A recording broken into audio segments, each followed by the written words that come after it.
His Majesty King Abdullah, His Royal Highness the Crown Prince, दोनों देशों के delegates, business जगत के लीडर्स, नमस्कार।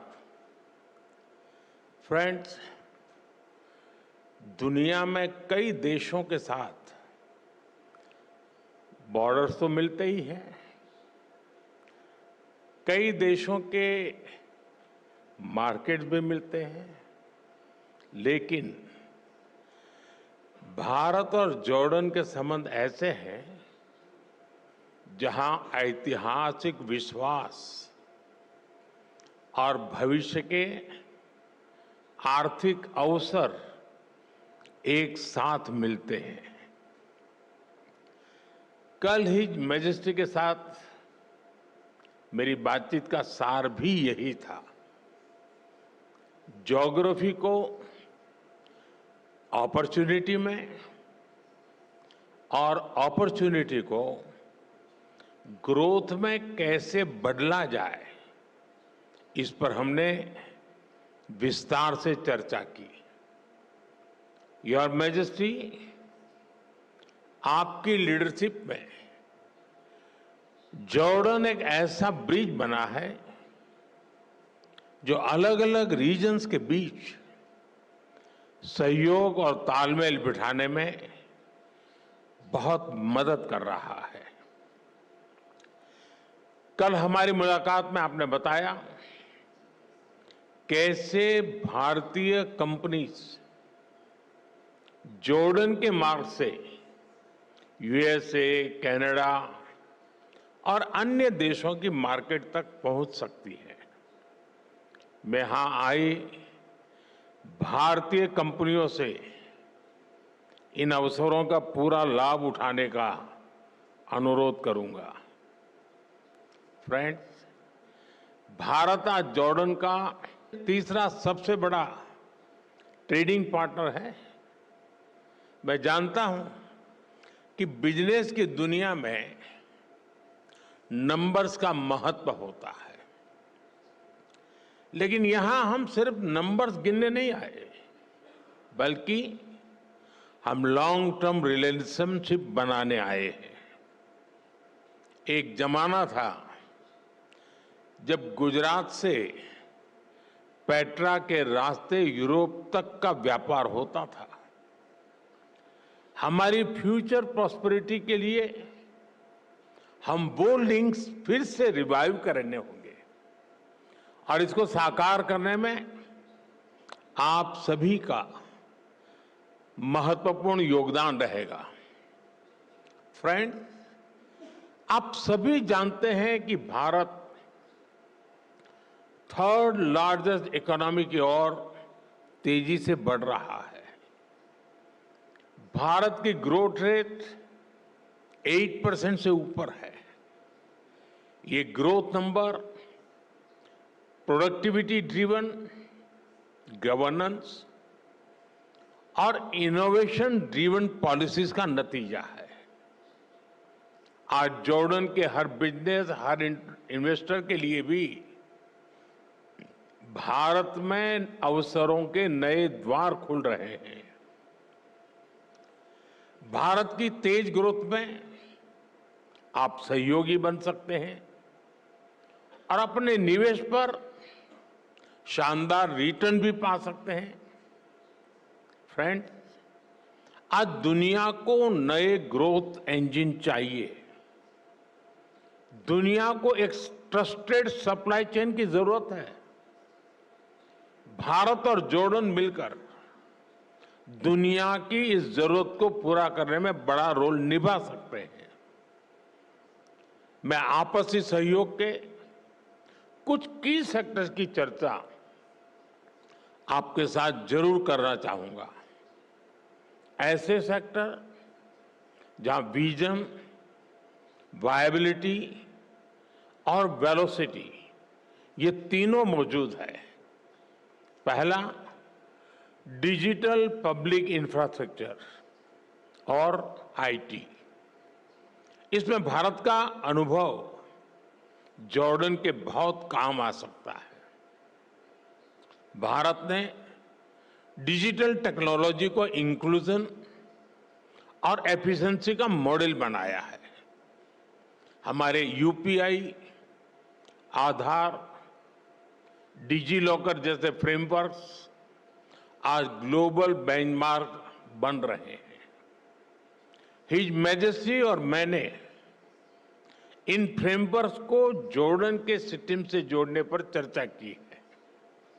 हम दोनों देश फिनटेक, हेल्थ टेक, एग्रीटेक ऐसे अनेक सेक्टर्स में अपने स्टार्टअप्स को डायरेक्टली कनेक्ट कर सकते हैं। एक शेयर्ड इकोसिस्टम बना सकते हैं जो हम आइडियाज को कैपिटल से और इनोवेशन को स्केल से कनेक्ट कर सकते हैं। फ्रेंड्स, फार्मा और मेडिकल डिवाइसेस के क्षेत्र में भी अनेक संभावनाएं हैं। आज हेल्थ केयर सिर्फ एक सेक्टर नहीं है, बल्कि एक स्ट्रेटेजिक प्रायोरिटी है। जॉर्डन में भारतीय कंपनियां मेडिसिन बनाएं, मेडिकल डिवाइस बनाएं, इससे जॉर्डन के लोगों को तो फायदा होगा ही। वेस्ट एशिया और अफ्रीका के लिए भी जॉर्डन एक रिलायबल हब बन सकता है।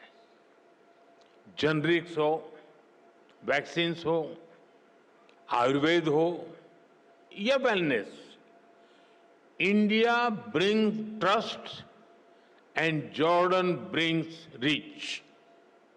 फ्रेंड्स, अगला सेक्टर एग्रीकल्चर का है। भारत को ड्राई क्लाइमेट में खेती का बहुत अनुभव है। हमारा ये एक्सपीरियंस जॉर्डन में रियल डिफरेंस ला सकता है। हम प्रिसीजन फार्मिंग और माइक्रो इरिगेशन जैसे सॉल्यूशन पर काम कर सकते हैं। कोल्ड चेन्स, फूड पार्क्स और स्टोरेज फैसिलिटीज बनाने में भी हम मिलकर काम कर सकते हैं। जैसे फर्टिलाइजर्स में हम जॉइंट वेंचर कर रहे हैं, वैसे ही अन्य क्षेत्रों में भी हम आगे बढ़ सकते हैं। फ्रेंड्स, इंफ्रास्ट्रक्चर और कंस्ट्रक्शन तेज ग्रोथ के लिए बहुत जरूरी है। इन क्षेत्रों में हमारा कोलैबोरेशन हमें स्पीड और स्केल दोनों देगा। हिज मैजेस्टी ने जॉर्डन में रेलवे और नेक्स्ट जनरेशन इंफ्रास्ट्रक्चर बनाने का विजन साझा किया है। मैं उनको विश्वास दिलाना चाहता हूं कि हमारी कंपनियां उनके विजन को साकार करने के लिए सक्षम भी हैं और उत्सुक भी हैं। कल हमारी मुलाकात में हिज मैजेस्टी ने सीरिया में इंफ्रास्ट्रक्चर रिकंस्ट्रक्शन की जरूरतों के बारे में भी बताया। भारत और जॉर्डन की कंपनीज इन जरूरतों को पूरा करने पर मिलकर काम कर सकती है। फ्रेंड, आज की दुनिया ग्रीन ग्रोथ के बिना आगे नहीं बढ़ सकती। क्लीन एनर्जी अब केवल विकल्प नहीं है, बल्कि एक नीड बन चुकी है। Solar, wind, green hydrogen, energy storage, इसमें भारत बहुत बड़ी इन्वेस्टर के रूप में काम कर रहा है। जॉर्डन के पास भी बहुत बड़ा पोटेंशियल है जिसे हम अनलॉक कर सकते हैं। ऐसे ही ऑटोमोबाइल और मोबिलिटी का सेक्टर है। भारत आज अफोर्डेबल ईवीज, टू व्हीलर्स और सीएनजी मोबिलिटी सॉल्यूशंस में दुनिया के टॉप देशों में से एक है। इस क्षेत्र में भी हमें ज्यादा से ज्यादा काम मिलकर करना चाहिए। फ्रेंड, भारत और जॉर्डन दोनों देश अपने कल्चर, अपनी हेरिटेज पर बहुत गर्व करते हैं। हेरिटेज और कल्चरल टूरिज्म के लिए भी दोनों देशों में बहुत अधिक स्कोप है। मैं समझता हूं कि दोनों देशों के इन्वेस्टर्स को इस दिशा में आगे बढ़ना चाहिए। भारत में इतनी सारी फिल्म्स बनती है, इन फिल्मों की शूटिंग जॉर्डन में हो या ज्वाइंट फिल्म फेस्टिवल्स हो, इसके लिए भी जरूरी प्रोत्साहन दिए जा सकते हैं। भारत में होने वाली अगली वेव समिट में हम जॉर्डन से एक बड़े डेलीगेशन की अपेक्षा करते हैं। फ्रेंड, ज्योग्राफी जॉर्डन की स्ट्रेंथ है और भारत के पास स्किल भी है और स्केल भी। दोनों की स्ट्रेंथ जब एक साथ आएगी तो इससे दोनों देशों के नौजवानों को नए अवसर मिलेंगे। दोनों देशों की सरकारों को उनका विजन बिल्कुल स्पष्ट है। अब बिजनेस वर्ल्ड के आप सभी साथियों को अपनी इमेजिनेशन, इनोवेशन और एंटरप्रेन्योरशिप से इसको जमीन पर उतारना है। अंत में मैं आपसे फिर कहूंगा, come let us invest together, innovate together and grow together।